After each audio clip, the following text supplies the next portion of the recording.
자, 이번 시간에는 2023년 6월 3일 시행된 제108회 전선회계 1급 지난 시간에는 이론을 설명해 드렸죠. 자, 이번에는 실무 실기 파트를 설명해 드려 보도록 하겠습니다. 자, 실무 시험이라고 되어 있네요. 회사 이름은 고성상사. 자, 회사 코드 나와 있고요. 이 회사는 가방을 제조하고 도소매업을 하면서 부동산, 임대업도 하는 중소기업이라고 지금 소개를 하고 있습니다. 자, 해당되는 문제, 1번 문제는 배점이 10점이고요. 기초정보관리와 정기분, 재무제표에 대한 자료에 대한 답을 하라는 문제로 나와 있습니다. 1번 문제를 보니까 거래처 등록 메뉴, 이런 거래처, 신규 거래처를 추가로 한번 등록해 보세요 라고 되어 있습니다. 자, 그러면 신규 거래처 한번 등록해 봐야죠. 자, 여러분 전산회계 1급 세무사에서 기출문제 다운받은 이 폴더 더블 클릭하셔서요. 여기 3교시 누르시게 되면 텍스 프로그램 설치를 해야 되겠죠.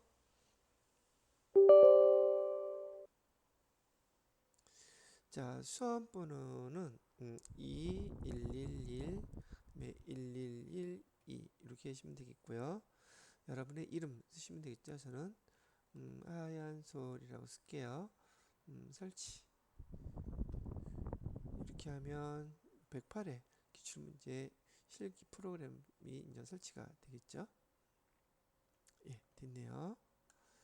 자, 여기 응시 종목 여러분 회계 1급인지 수험번호 그 다음에 이름 하얀솔 유형 A형 여기 코드 번호는 감독관 확인 번호는요 여기 2654라고 되어 있어요.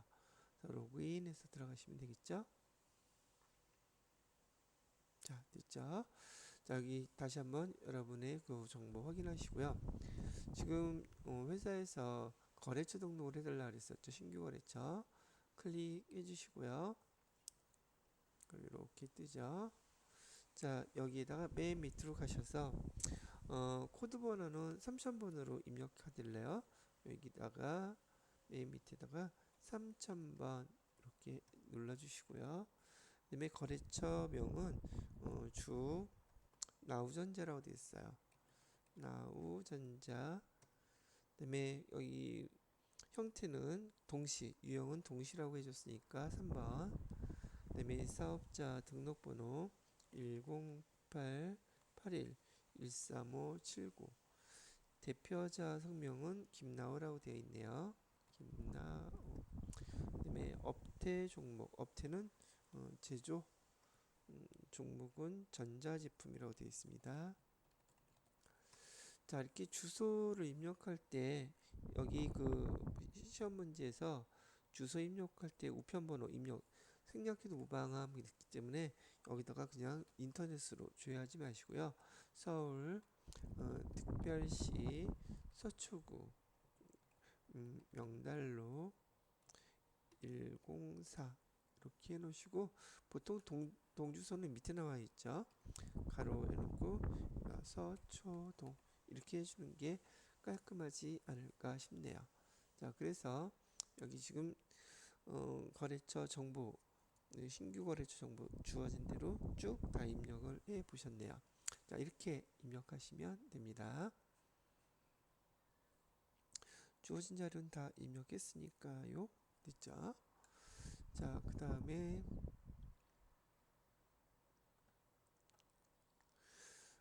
두 번째 문제를 보니까 다음 자료를 이용하여 계정 과목 및 적유 등록하세요 되어 있죠. 계정 과목은 퇴직연금 운용자산이라는 계정에다가 대체적유 1번에다가 이렇게 입력을 해달라는 얘기죠. 자, 그럼 프로그램에서 계정 과목 및 적유 등록 클릭을 띵 해주시고요. 지금 퇴직급여 운영자산은 100번대 계정 과목이죠. 그래서 쭉 보시게 되면 이렇게 찾는 게 더 빠르려나?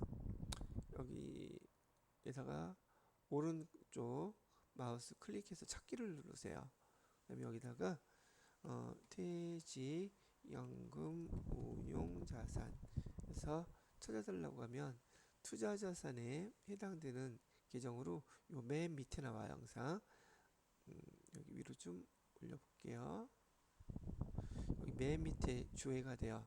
퇴직연금 운용자산이라고 금방 찾았죠? 누르시고 그 다음에 여기 해당되는 대체적요 여기죠? 대체적요에다가 1번 입력하시고 그 다음에 제조 관련 임직원 확정급여형 퇴직연금 부담금 납입 이렇게 써달래요. 이렇게 하는 게 훨씬 더 빠르실 것 같으네요. 이렇게 해주시면 되겠고요. 자, 그 다음에 세 번째 문제는 뭔가 봤더니 정기문 재무상태표 작성할 때 기업은행의 단기 차입금 2천만 원을 지금 신한은행의 장기 차입금으로 잘못 분류를 하였다고 얘기를 하고 있네요. 자, 그러면 여기 재무상태표 작성할 때 지금 여기 차이점 뭐가 구분이 돼야 되느냐 하면 첫 번째 여기 단기 차입금은 유동부채고 그다음에 장기 차입금은 비유동부채죠. 또 거래처가 달라요. 은행이 요거를 수정해 달라고 얘기를 하는 거예요. 그럼 이제는 어떻게 수정하면 되겠습니까? 라고 물어본다면 정기분 재무상태표 가셔가지고서요. 이렇게 금액을 보시게 되면 지금 여기 유동부채에서 단기 차입금, 장기 차입금 여기 있죠. 자, 단기 차입금 어디 볼게요.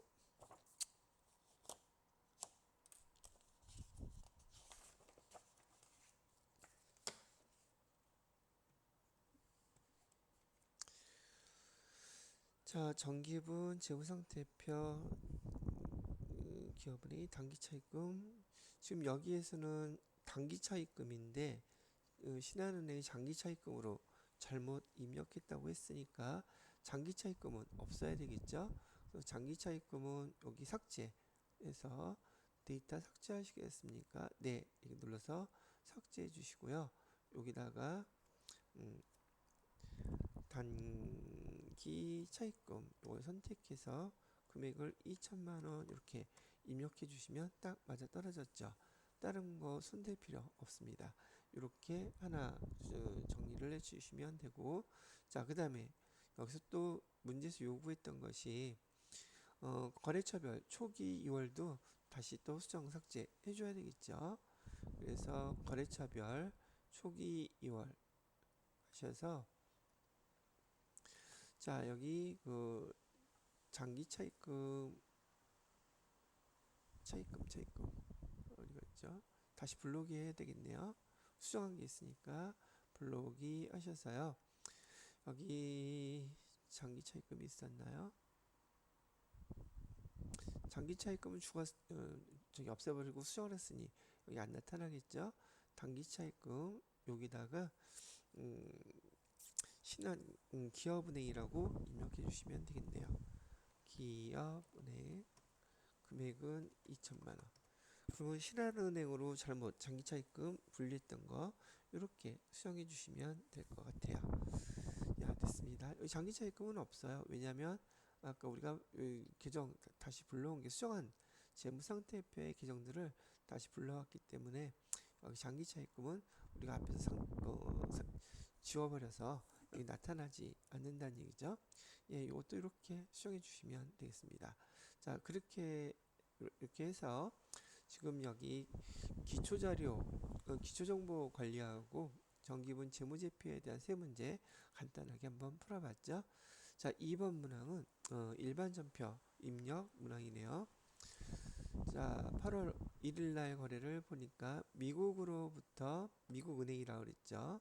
미국 은행으로부터 2022년 10월 31일에 차입한 외화 장기 차입금 3만 불을 상환하기 위하여 보통예금 계좌에서 3,900만 원을 이체해서 지급했다고 합니다. 일자별 적용 환율은 아래와 같습니다 라고 되어 있는데 여러분들은 이거 문제를 좀 많이 좀 뭐 부담스러워하죠. 환율을 많이 안 쓰다 보니까. 자, 우선 제가 하는 거 보여드릴게요. 지금 얘는 8월 1일 날 벌어진 거래예요. 근데 2022년 10월 31일에 외화 장기 차익금을 미국 은행으로부터 3만 불 지금 빌렸다는 얘기겠죠. 그래서 얘는 우선 여러분 이해를 돕기 위해서 여기 2022년 10월 31일 거래부터 한번 기록을 해보면 차변에 여기 외화 장기 차익금 해가지고서는 금액은 지금 여기 3만 불이라고 얘기를 했죠. 3만 불이었었는데 이때 환율이 1210원이었다고 얘기를 하는 거예요. 차입일에 이제 순서대로 다 얘기를 해드릴게요. 우선 여기 3만 불 곱하기 환율로 1210원 이렇게 하게 되면 여기 3630만원 이렇게 되겠죠. 아이고 잘못 썼네. 여기는 보통예금으로 빌린 거니까 보통예금으로 3630만원 이렇게 될 것이고요.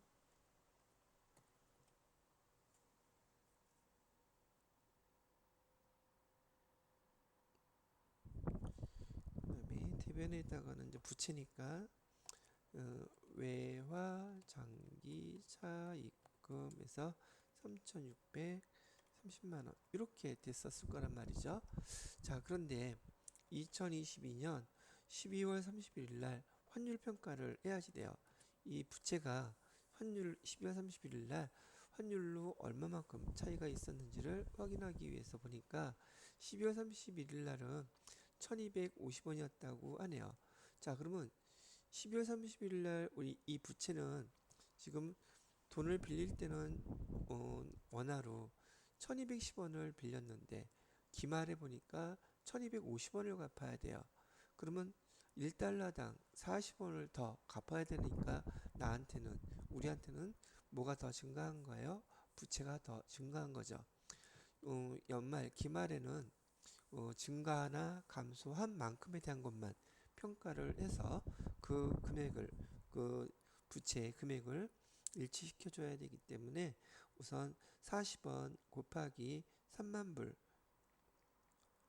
이렇게 해주게 되면 120만 원의 부채가 더 생기게 된 꼴이 돼 버렸단 말이죠. 차변에다가는 이렇게 12월 31일 날 기말에 환율 평가를 해서 그 계정을 적어줄 때에는 외화 환산 손실이라는 계정을 사용해요. 금액은 120만 원이고요. 그 다음에 대변에는 외화 장기 차익금에서 120만 원 이렇게 평가를 해주게 된단 말이죠. 그래서 여기서는 여러분들이 여기 외화 환산 손실이라는 계정 요거 하나 받으시고요. 근데 여러분들이 지금 회계 처리해야 되는 것은 이때 게 아니라 여기 2023년 8월 1일 회계 처리를 해달라고 시험 문제를 냈단 말이죠. 그럼 얘는 어떻게 처리하면 되느냐면 2023년 8월 1일 날 차변에다가 지금 12월 기말에 환율을 평가하고 난 다음에는 지금 우리가 갚아야 될 부채는 요거 두 가지를 합친 금액이 돼야 된단 말이죠. 두 개가 합친 금액이 얼마인가 봤더니 3,630만원 더하기 120만원 이렇게 했더니 3,750만원이 된단 말이죠. 자, 그래서 지금 차변에다가는 우리가 외화 장기 차입금을 갚아요. 총 금액이 지금 언제로 얼마라고 기록돼 있었냐면 3,750만원 이렇게 돼 있었던 것이죠. 자, 그 다음에 대변에다가는 지금 뭐라 그랬어요? 보통예금 계좌에서 3,900만 원을 이렇게 인출해서 줬다고 얘기를 하고 있죠. 그러다 보니까 지금 환율이 지금 상환할 때는 1,300원이어서 사실 여기 1,300원 곱하기 3만 불하면 3,900만 원 딱 나오죠. 그죠? 그 다음에 요 두 가지 차입일과 10일 30일 날 종료한 거, 사실은 요거 필요 없이 요거에 대한 것만 곱해주고 1250원 기말에 부채 얼마인지 요거 하게 되면은 여기 3,750만 원 나와요. 근데 그 과정을 다 설명해 드리려고 제가 하나하나 다 풀어서 설명을 해 드린 거예요. 자, 그리고 그러다 보니까 우리가 갚은 돈은 3,900만 원, 부채는 3,750만 원. 얼마가 차이 났느냐 하면 지금 150만 원이 차이가 났단 말이죠. 얘는 뭐라고 쓰냐면 외환차손이라는 계정으로 150만 원 이렇게 써요. 그래서 여러분들이 지금 제가 요거 설명하면서 복습도 할 겸 외환차손이라는 계정과 외화환실, 환산손실이라는 계정, 요 두 가지를 구분할 줄 알아야 돼요. 기말에 평가할 때는 12월 달에요. 기말에 평가할 때는 외화 환산 손실 또는 외화 환산 이익이라고 계정을 선택하시면 쓰시면 되고요.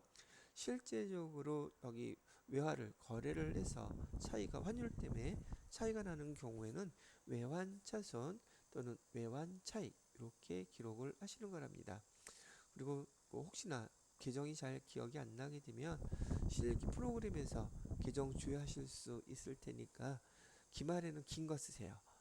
외화 환산 손실 12월 달이면 길잖아요. 끝까지 가야 되니까 그때는 긴 계정을 쓰시고 외화를 주고 받았을 때는 짧은 거 외환 차손, 외환 차익 요 계정으로 이렇게 사용하시면 되겠습니다. 자, 그러면 일반 여기에 대한 것들을 그대로 한번 입력을 해보도록 하겠습니다. 이렇게 입력하시면 돼요. 차변에 외화장기 차입금, 대변에 보통이금. 외화장기 차입금은 미국은행 써주셔야 되겠죠. 자, 그러면 일반 전표 입력에다가 그대로 입력을 해보도록 할게요. 일반 전표 입력에서 날짜는 8월 1일로 해주시고요. 차변에다가는 외화 장기 차입금, 거래처는 미국은행, 금액은 3,750만원, 차변에 외환차손, 금액은 150만원, 대변에다가는 보통이금 3,900만원, 예, 이렇게 입력해 주시면 된다는 얘기예요. 자, 두 번째 문제를 보도록 하죠. 8월 12일 거래네요. 8월 12일 금융기관으로부터 매출처인 모모 가방이 발행한 500만 원이 부도 처리되었다는 통보를 받았대요. 그러면 발행한 우리가 갖고 있던 거겠죠? 요거는 받으러움이 됐을 것이고요. 매출 거래처 모모 가방이 발행한 그럼 얘는 받으러움. 받으러움이 부도가 났대요. 많이 해보셨을 거예요. 대변에다가 받으러움은 그만큼 감소시켜줘야 되겠죠. 받을어음은 없애주고요.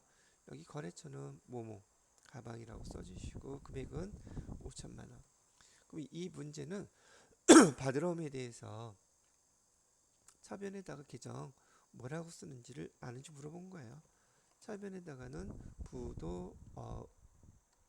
부도어음과 수표라는 계정을 쓰시고요. 얘도 거래처 반드시 써주셔야 돼요. 이 거래처 쓰지 않으시면 감점 될 거예요. 5천만 원 이렇게 해주시면 되는 거예요. 한번 봐두고 이렇게 해놓은 거였었구나 라고 생각하시면 된다는 얘기죠. 자, 8월 10일 이렇게 입력을 해두도록 하겠습니다. 날짜는 8월 10일, 차변에 부도 어흥과 수표, 거래처는 모모 가방, 금액이 얼마 있어요? 조금 까먹었죠. 금액은 5천만 원.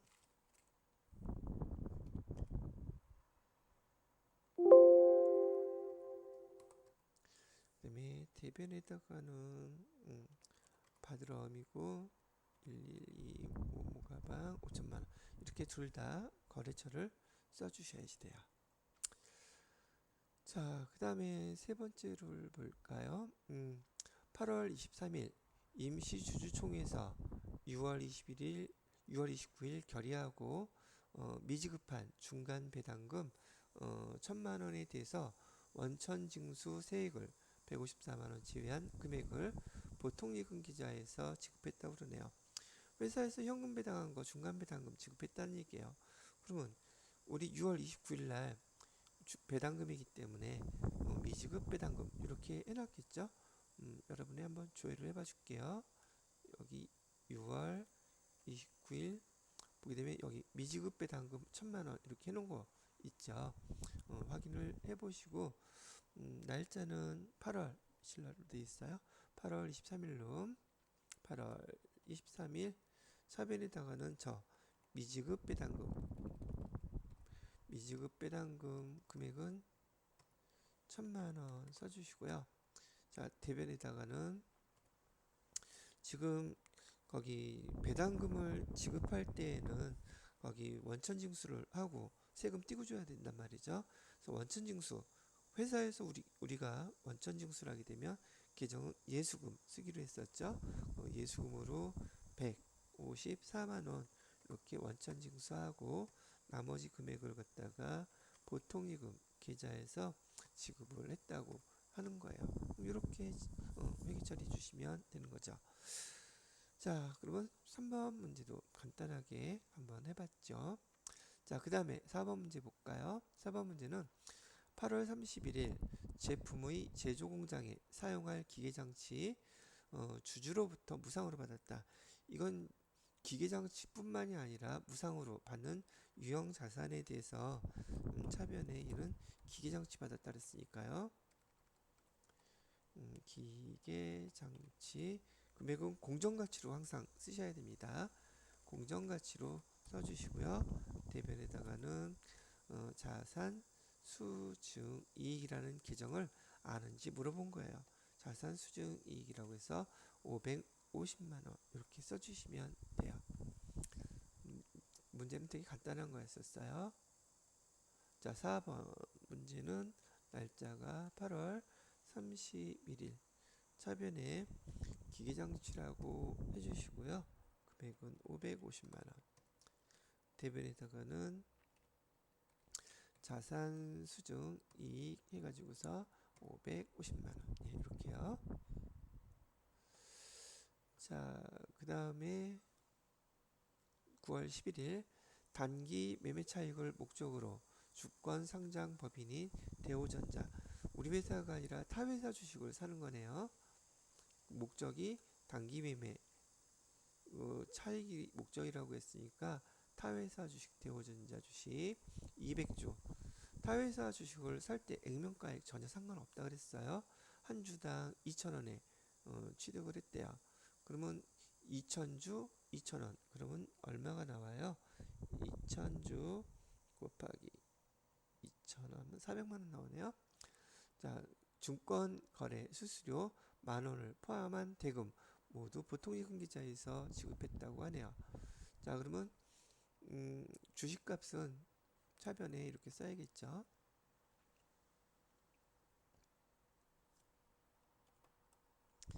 차변에 단기 매매 증권 금액은 400만원 해주시고요. 그 다음에 대변에다가는 보통예금에서 지급한 금액은 400만원 하고요. 1만원 이렇게 써주시고 단기 매매 증권은 자산을 취득하는 부대 비용이 수수료 비용임에도 불구하고 얘는 자산을 취득할 때 부대 비용으로 표시하지 않고 별도 포함시키지 않고 수수료 비용이라고 하는 영업 외 비용으로 반드시 처리하라고 배우셨을까요? 자산을 취득할 때 부대 비용이 발생했는데 별도로 기록하는 건 단기 매매 증권이 하나밖에 없어요. 그래서 요거 잘 구분해서 기억을 해두셔야 됩니다. 자, 그래서 이렇게 회계 처리해 주시면 되겠습니다. 날짜는 9월 11일 해주시고요. 사변에 단기 매매 증권 400만원, 그 다음에 수수료 비용, 얘는 영업의 비용 900번대로 해주셔야 돼요. 900번대 만원. 이번에는 보통 예금에서 401만원 지급했다고 이렇게 표시해 주시면 되겠습니다. 자, 그 다음 거를 볼까요? 자, 일반 전표 입력 여섯 번째 마지막 문제가 되겠네요. 다원의 외상 매출금 400만원 중에서 100만원은 현금으로 받고 나머지 잔액은 다원이 발행한 약속 업무로 발행. 연습 많이 했던 것 문제죠. 이런 것들은 여기 차변에다가 현금 받은 것은 100만원, 그 다음에 받을 어음으로 받은 것은 거래처 써주셔야 되죠. 다원 써주시고 나머지 금액은 300만원, 그죠? 그 다음에 대변에다가는 이 돈 왜 받은 거예요? 외상 매출금으로 받은 거. 거래처 여기도 다원 이렇게 써주세요. 400만원 이렇게 입력해 주시면 가장 흔한 거래의 내용이었었죠. 자, 9월 13일 날짜로 입력을 해볼게요. 날짜는 9월 13일로 차변에 현금 100만원 받았고, 그 다음에 받으러음으로 여기 다운이가 아니라 다원에서 300만원, 그 다음에 대변에는 외상 매출금도 거래처 반드시 써주셔야 되죠. 이렇게 해서 입력을 해주시면 되겠습니다.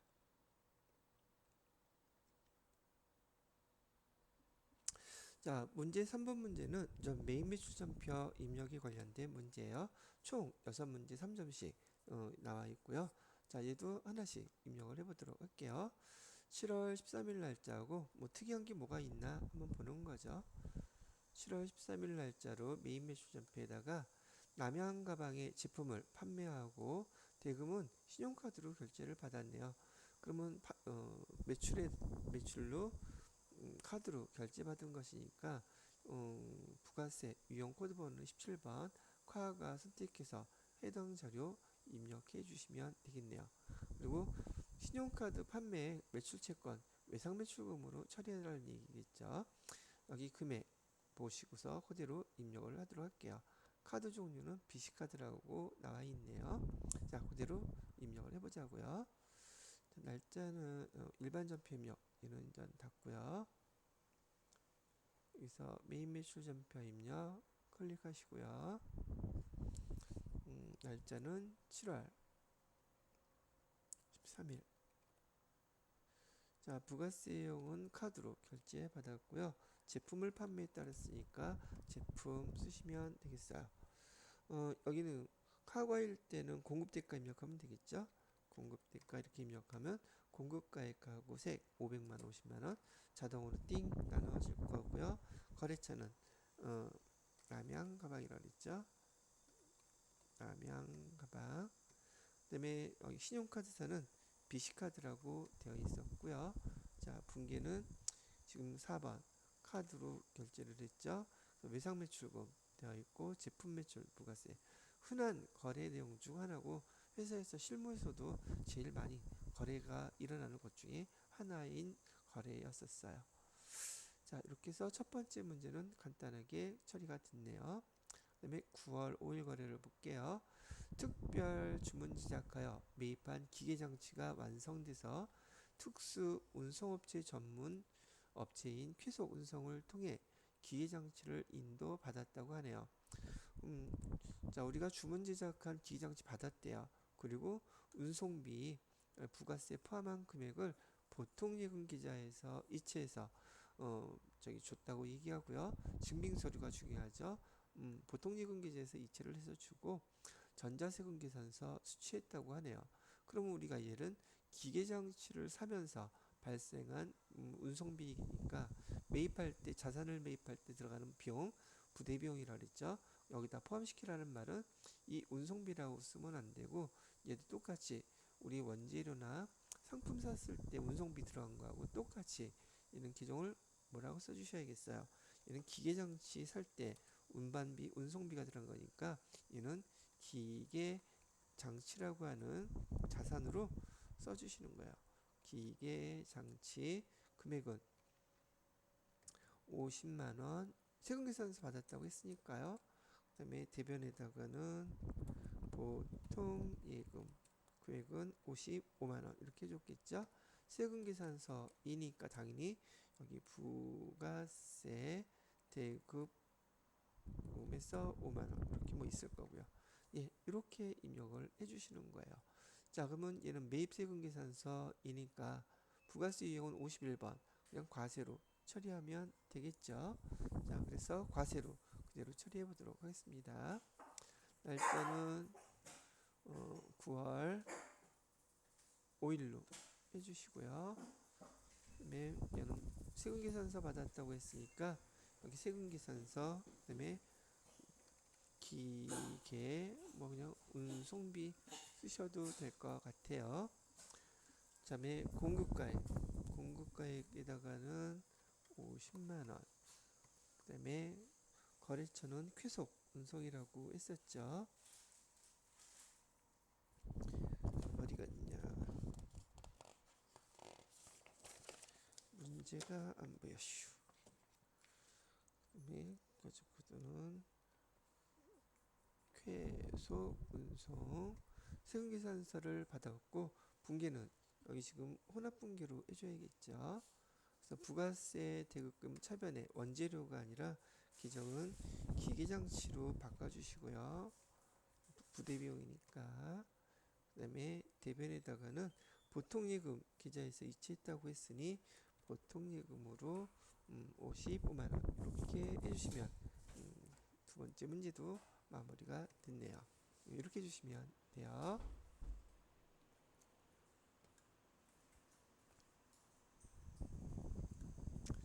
자, 그 다음에 세 번째 문제가 되겠죠.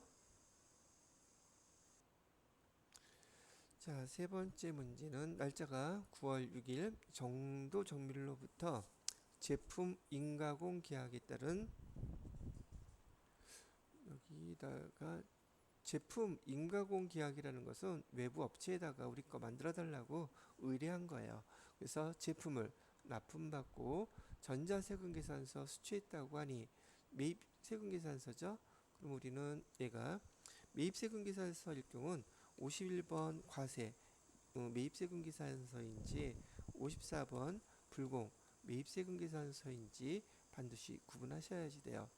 근데 여기는 제품 인가공 용역에 대한 것이므로 불공사항과는 전혀 관계가 없겠죠. 요거에 대한 내용은 우리가 과세로 입력을 할 거예요. 그다음에 제품 인가공 비용 외부 외부 거래 제조 외부 거래처에다가 물건을 만들어 달라고 가공을 맡기고 나서 그걸 다 만든 다음에 납품을 받을 때 그 거래처에다가는 기정 외주 가공비라는 계정을 사용하게 돼요.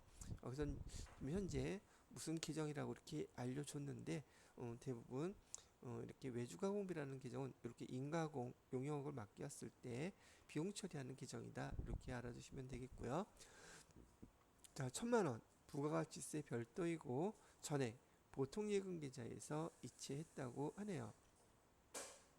그러면 분기는 차변에 외주 가공비, 부가세 대급금 100만원 되겠고 대변에 보통예금 1,100만원 이렇게 나오겠죠. 자, 9월 6일 거 그대로 입력을 해보도록 하겠습니다.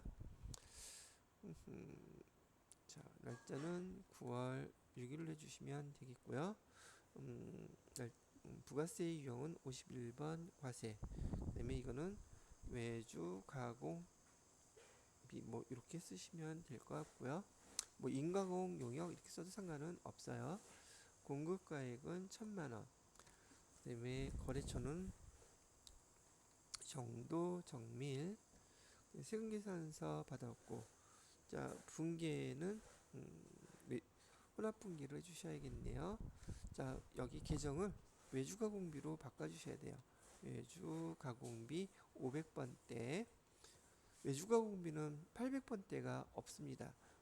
여긴 제조에 관련된 거기 때문에 500번대만 있게 되고요. 그 다음에 이 금액에 대해서 지금 보통예금 계정에서 다 이체를 해줬다 그랬죠. 그래서 보통예금 계정에서 1100만원 이체한 걸로 이렇게 회계 처리해 주시면 돼요. 됐어요.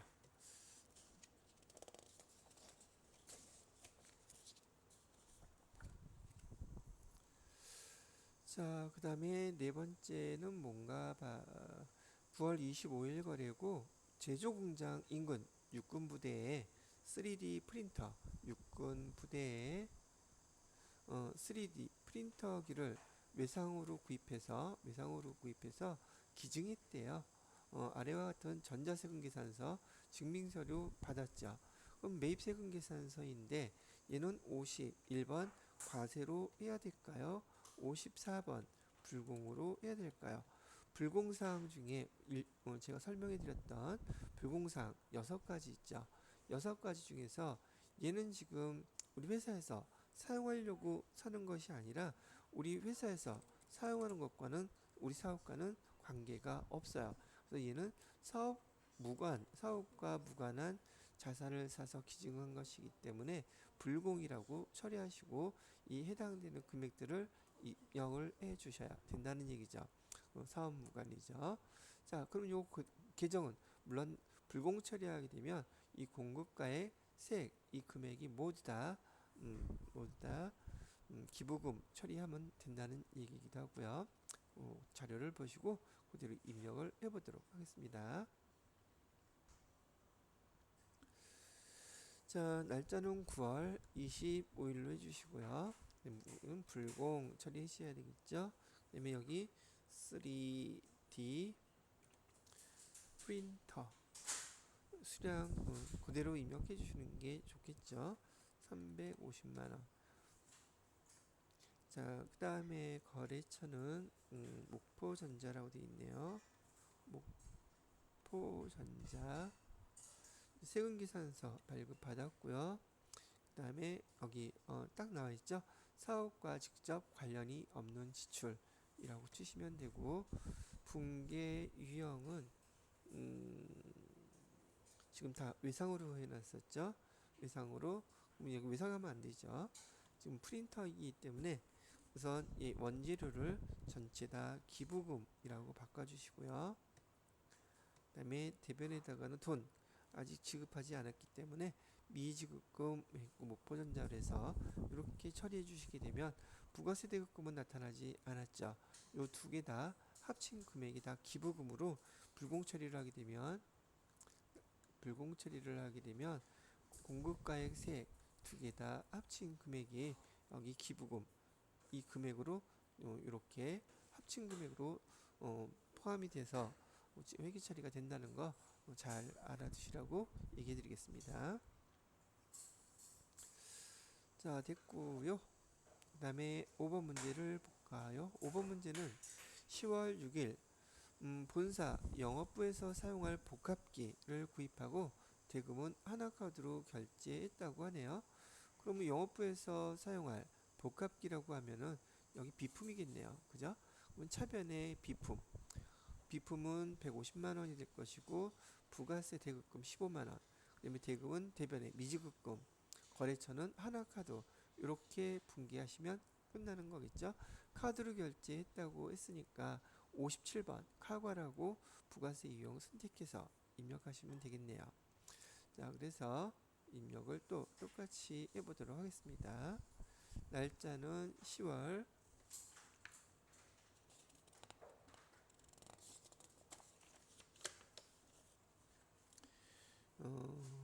6일 날짜로 해주시고요. 부가세 용은 57번 카우가라고 해주시고요. 여기 복합기 정도 쓰시면 되겠네요. 여기 공급대가로 165만원 내면 150만원 15만원 나뉘어 줄 거고, 자, 거래처는 어디인가 봤는데 요 거래처가 어디라고 나와 있나요? OK 사무라고 나와 있죠. 그리고 OK 사무. 그 다음에 신용카드사는 하나카드. 여기 하나카드 해주시면 되겠고요. 그 다음에 분기는 카드로 결제했으니까 4번. 계정은 여기 비품 이렇게 해주셔야겠죠. 미지급금은 돼 있고요. 예, 이렇게 입력해 주시면 5번 문제에 대한 거래 입력이 마무리가 됐다고 보시는 거죠. 자, 됐어요. 자, 그 다음에 6번 문제로 넘어가 볼까요? 자, 날짜는 12월 1일 거래고요. 국민가죽으로부터 고급 핸드백 가방 제품의 원재료인 양가죽을 매입하고 아래 전자세금계산서를 받았다고 하네요. 양가죽 지금 여기 가구만 여기 뭐 하는 우리 거래처에서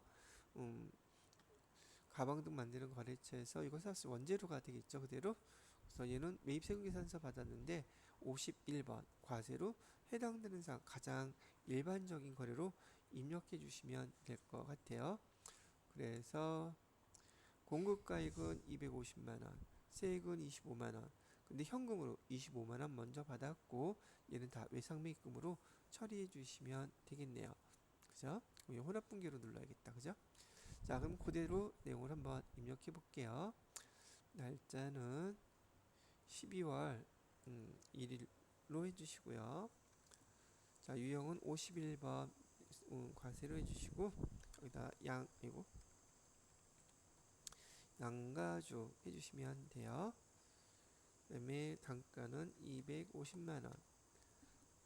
그 다음에 거래처는 여기 국민가죽이라고 되어 있죠. 국민가죽. 전자세금계산서 받았고요. 이거 분기는 혼합분기를 누르셔야겠죠. 원재료 맞고요. 그 다음에 대변에다가 우리가 지급한 거는 현금으로 얼마를 지급했어요? 25만원 지급했고 나머지 금액은 외상 매입금이 되겠죠. 250만원을 외상 매입금으로 이렇게 정리해 주시면 가장 일반적인 거래 형태였었어요. 이 문제는요.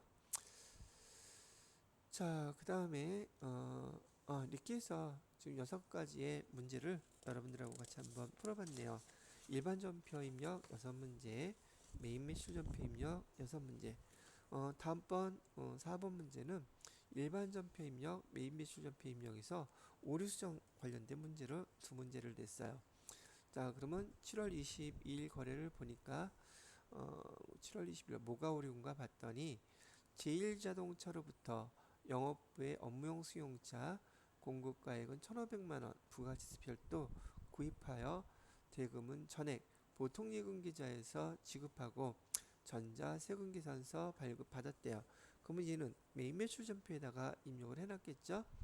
해당 업무용 수용차의 배기량은 1990cc인데 회계담당자가 990cc로 판단해서 부가가치세를 공제받는 것으로 회계 처리했다. 아유, 말이 기네요.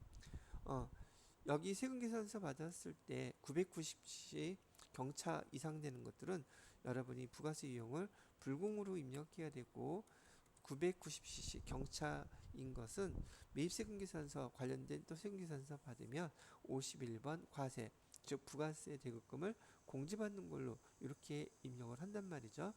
근데 이걸 잘못 입력했다고 얘기를 하는 거예요. 우리는 뭘로 바꿔줘야 돼요? 불공 처리한 걸로 바꿔주셔야 돼요. 7월 22일 날 여기 메인 매출 전표 입력 한번 조회해서 보도록 하겠습니다. 날짜는 7월 22일로 보시니까 여기 과세 처리해가지고 여기 회계 처리도 여기 부가세 대급금 이렇게 공제 받는 걸로 처리가 되어 있죠. 여기 차변해 보시게 되면 근데 지금 얘는 불공사항이기 때문에 요 내용을 과세가 아니라 54번 불공으로 입력하셔야지 되고 다른 건 손댈 필요 없어요.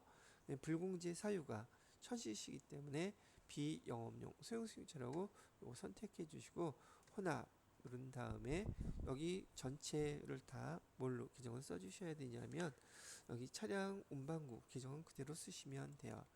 차량 운반구 써주시고 대변에다가는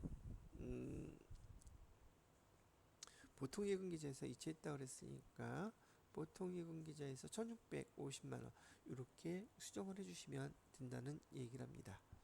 되셨나요? 오케이, 됐어요. 자, 그 다음에 9월 15일 가볼게요. 매출거래처 댕댕 오디오 파산 선고로 인해서 외상매출금 300만원, 지금 파산이 됐대요. 거래처가 외상매출금 300만원 회수 불능으로 판단하고 전액 대손상각비로 회계 처리했대요. 대손 처리하였으나 9월 15일 파산 선고 당시 외상매출금에 대한 대손 충당금 잔액이 150만원이 있었다고 하면은 얘 지금 뭘로 바꿔주셔야 된다는 얘기예요. 차변에 지금 대손 상각비 300만원을 전체 이렇게 처리했었는데 이렇게 처리하면 안 되고 대손 충당금이 있다고 했으니까 대손 충당금 150만원 먼저 처리해 주시고 그 다음에 나머지 금액을 대손 상각비로 처리해 주어야 정확한 거라고 얘기를 하는 거예요. 자, 9월 15일 날 전표, 요거는 메인 매출 전표가 아니라 증빙서류가 적격 증빙이 없으니 일반 전표에 있는 항목이겠죠. 9월 15일 일반 전표 입력을 확인해 보시면 되겠습니다. 이런 하고 일반 전표 입력해서 날짜는 9월 15일로 해주시고요. 여기 대손상각비로 되어 있는 요 금액을 150만원 이렇게 해주시고요. 그 다음에 다시 차변으로 하셔가지고서 대손 충당금 109번으로 틱틱틱 150만원 여기도 150만원 이렇게 해주시면 된다는 얘기예요. 되셨는지요? 자, 여기까지가 우리 일반 전표와 메인 매출 전표에 대한 수정에 대한 문제였었고요. 그 다음에 5번째 문제는 결산 정리사항에 대한 문제네요. 한번 보도록 하죠. 자, 12월 23일 9월 16일에 지급된 255만원은 그 원인을 알 수 없어 가직금으로 처리했대요. 그럼 얘는 무슨 말이냐면 여기 2023년 9월 16일에 차변에 돈은 나갔는데 몰라서 가지급금으로 일단은 처리해놨대요. 255만원. 그 다음에 대변에다가는 아이고 뭐 현금으로 나갔던 금액이라든지 뭐 이렇게 해놨겠죠. 이렇게 되어 있었던 것인데 우리가 예전에 여러분이 배우셨을 때는 현금을 갖다가 지급했는데 알 수가 없기 때문에 없는 금액들은 대부분 현금과 부족 이렇게 처리를 하기로 했는데 실무에서는 절대 현금과 부족 규정을 쓰시면 안 됩니다. 왜냐고요? 우리 회계부서는 돈을 담당하는 부서인데 현금과 부족 규정을 쓴다는 것은 우리 회계부서 엉망이라는 거 스스로 인정하는 꼴이잖아요.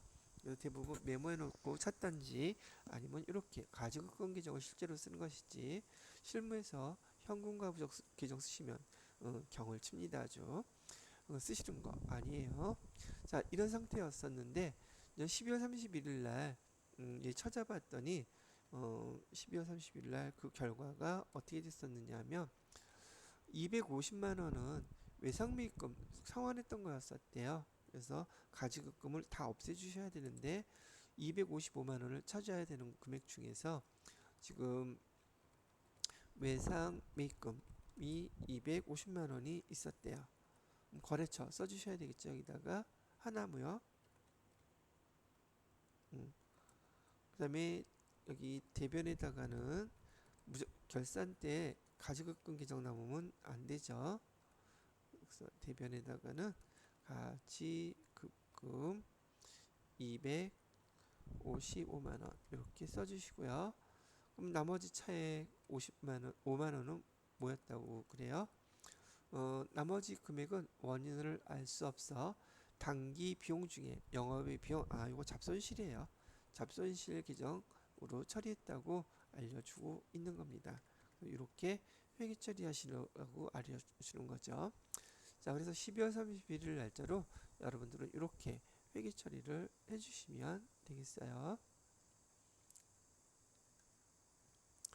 날짜는 12월 31일로 우선 대변에 가지급금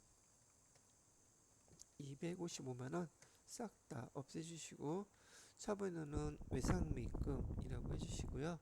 외상매입금은 어디 거랬죠? 하나무역이라고 했었죠.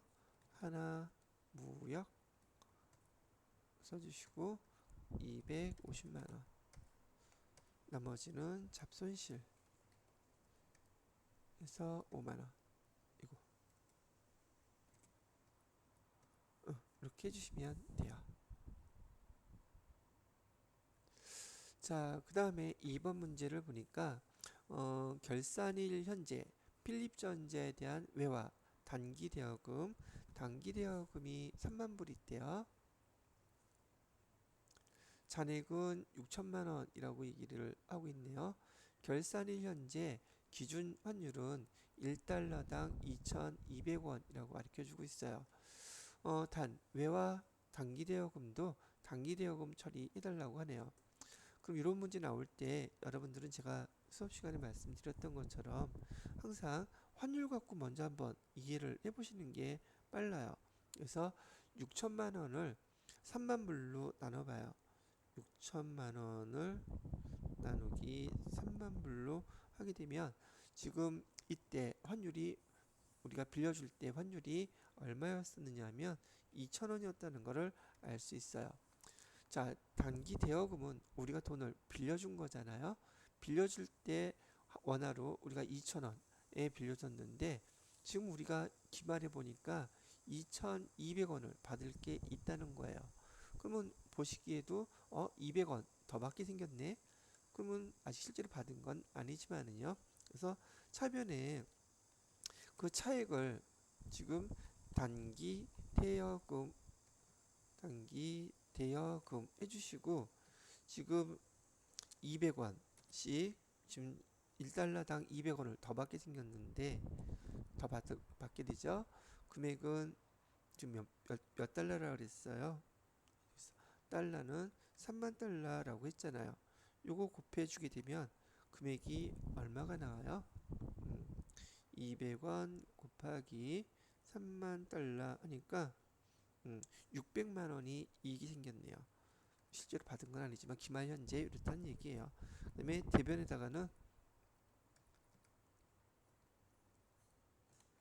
대변에다가는 얘는 12월 31일 긴 거라 그랬죠. 환율 때문에 차이 난 거 긴 계정 외화 환산 이익, 외화 긴 거죠. 외화 환산 이익, 그래서 600만 원 이렇게 써주시면 되겠습니다.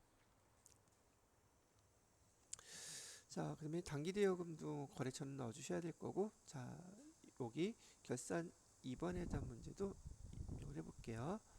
차변에다가는 단기대여금 해주시고요. 단기대여금 돈 빌려준 곳이시죠. 여기다가 필립전자 필립전자 해주시고 금액은 600만 원. 대변에다가는 외화 환산 이익. 여러분들한테 요 외화 환산 이익이라는 기종을 알고 있는지를 물어본 문제라고 보시면 되겠습니다. 이렇게 해주시면 돼요. 자, 됐고 그 다음에 3번 대손충당금은 결산일 현재 미수금에 대해서만 1% 설정한대요. 보충법에 의하여 대손충당금 설정 회계 처리하세요. 대손충당금 설정이 필요한 정보는 관련 데이터 조회하라고 되어 있는데 이거는 결산자료 입력에서 수행하면 될 문제겠죠. 그래서 결산자료 입력 클릭하시고요. 날짜는 1월부터 12월까지. 자, 그러면 대손상가 클릭해 보시고요. 여기 외상 미수금만 여기 요거만 하기로 했잖아요. 이제는 스페이스바 눌러서 다 지워주세요. 요 하나만 딱 남죠. 미수금에 대한 거 결산 반영 누르시게 되면 밑으로 방금 영업의 비용 쭉 내려가셔서 미수금액 30만 원 여기 딱 나와 있죠. 지금 결산 문제 얘가 마지막 문제이기 때문에 이렇게 여기에다 자료 입력하신 다음에 F3 전표 추가 누르시게 되면 결산 자료 결산 분계 완료해 놓고선 끝나게 되는 거예요. 그러면 여기 지금 해당되는 문제 3번까지 마무리가 다 된 겁니다. 자, 마지막이죠. 6번 문제 볼게요. 다음 사항을 주하여 답안에 등등하라는 얘기죠. 1번 문제를 보시게 되면 방해연도 1기 부가가치세 예정신고 중에서 카드 과세 매출, 카드 과세 매출에 대한 공급대가 합계액이 얼마냐고 물어보고 있어요. 이렇게 카드 과세 매출이라고 얘기하면서 여기 우리 배우셨던 부가세 유형, 우리 메인 매출 전표 입력하실 때 부가세 유형 코드 번호 입력하는 거, 그 코드별로 이 금액을 알고 싶을 때는 우리 장부 매입 매출 전표 입력에서 메인 매출 전표가 아니죠.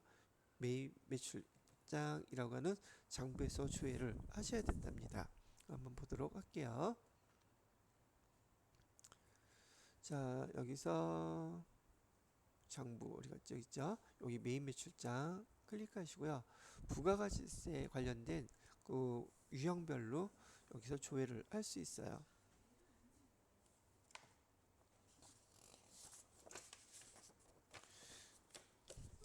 자, 보시게 되면은 예정신고 기간이라고 그랬으니까 1월 1일부터 3월 31일까지 해주시고요. 그다음에 여기 카드 과세 매출이라고 했으니까 여기 매출이라고 되어 있죠. 매출을 클릭을 해주십니다. 매출만 보면 되니까. 그 중에서 유형은 카드라고 되어 있죠. 그럼 매출인데 카드인 거는 카과 여기 있는 거 보이시죠? 여기 과세 매출이에요. 면세 매출, 영세 매출 다 있는데 과세 매출만 선택한 거죠. 자, 과세 매출의 공급가액과 여기 세액 합친 금액을 얘기하는 거죠. 그래서 건수는 여기 지금 하나밖에 없네요. 그죠? 두 개군요. 두 개. 자, 그래서 그 금액을 보시게 되면 여기 1월 달의 건수 전체 누계로 봐야 되겠죠? 다 누계한 거. 요 금액이네요. 합계 금액. 133만 원이 답이 될 거예요. 그쵸? 요게 공급가액 세 전체 두 건에 대한 건수는 지금 여기하고 여기 한 건씩 있잖아요. 여기 한 건 있고, 그죠? 여기 한 건도 있고, 요 두 개 합친 게 두 건에 대한 합계 금액 두 개로 이렇게 계산을 된 걸 찾으시면 되겠습니다. 그래서 133만 원, 요게 답이 돼요. 자, 두 번째 줘야 할 것은 2023년 6월에 영업의 비용은 계정 과목이 아니죠. 통합 계정이니까 총 지출액이 얼마냐고 물어보고 있어요. 얘는 일계표, 월계표에서 찾으셔야 될 문제가 되겠죠. 2023년 6월 것만 찾으셔야 돼요. 그래서 여러분이 연습하셨던 대로 여기 메인 매출이 아니라 일계표, 월계표에서요. 날짜는 6월 거니까 월계표를 보면 되겠죠. 6월 이렇게 해놓고 밑으로 쭉 내려가셔서요. 여기 영업의 비용에 대한 지출액 나와 있죠. 13만 1,000원이라고 쓰시면 되겠다는 얘기예요. 자, 그 다음 마지막 문제가 될 것 같으네요. 2023년 1월 부가가치세 확정 신고 기간에서 여기 공제 받지 못할 매입 세액 물어봤어요. 공제받지 못할 매입 세액을 말하는지 공급가액인지 구분 잘 하셔야 되겠죠. 1기 확정이라고 그랬어요. 그럼 얘는 부가가치세 신고서에 가셔서 1기 확정 날짜를 입력하면 되겠죠. 4월 1일부터 6월 30일까지 띵 쳐보시고요. 여기서 이건 여러분이 세금계산서, 네, 세금계산서래네요. 부가가치세 신고서 볼 줄 아는지 문제니까 여기 보시면 공제받지 못할 매입 세액을 물어봤으니 306만 원이라고 대답을 하시면 되는 문제가 되겠네요. 자, 이렇게 해서 여러분 저기 지난 시험을 보셨던 전산회계 1급 108의 기출문제 실기까지 한번 쭉 다 풀어봤습니다. 자, 여러분 또 복습하시면서 잘 보기 바라고요. 수고했습니다. 여기까지만 할게요.